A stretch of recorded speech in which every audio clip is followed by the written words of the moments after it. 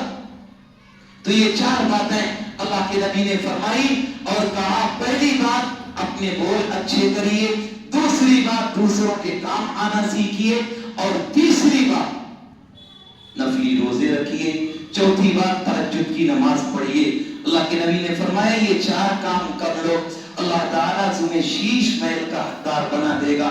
یہ سوچو کہ نور ہدایت کا پرچم جناب محمد نے کیسے اڑایا، یہ سوچو کہ دبتوں کو کیسے ابھارا، یہ سوچو کہ گردوں کیسے سنبھالا، یہ سوچو کہ کیا چیز تھی جس کے بل پر اکیلے خدا کے پیغمبر نے اٹھ کر الٹ دی تھی ایوان روما کی مسند، پلٹ دی تھی صحرا نشینوں کی کایا.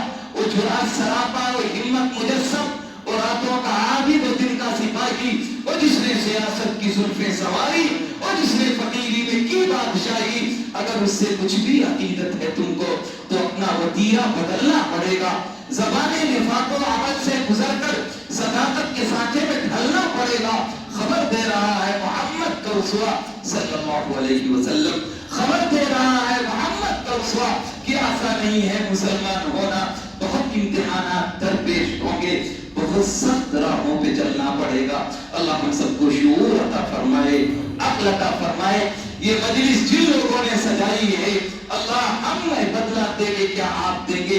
اللہ انہیں اپنی شایع نشان بدلہ عطا فرمائے، ان کو سرخروئی عطا فرمائے، ان کی ضروریات کی غیب سے تکفیل فرمائے. اور یہ انگلی جو دوسروں کی طرف اٹھا کرتی ہے اللہ اپنے عیبوں کی جانب اٹھانے والا بنائے، آخرت کی فکر کرنے والا، اللہ کے سامنے کھڑے ہونے سے ڈرنے والا، اور قبر کے سوال و جواب یاد کرنے کی فکر کرنے والا ہمیں بنائے. کہنے سے زیادہ ہم سب کو عمل کی توفیق عطا فرمائے. آمین. وآخر دعوانا الحمدللہ رب العالمین.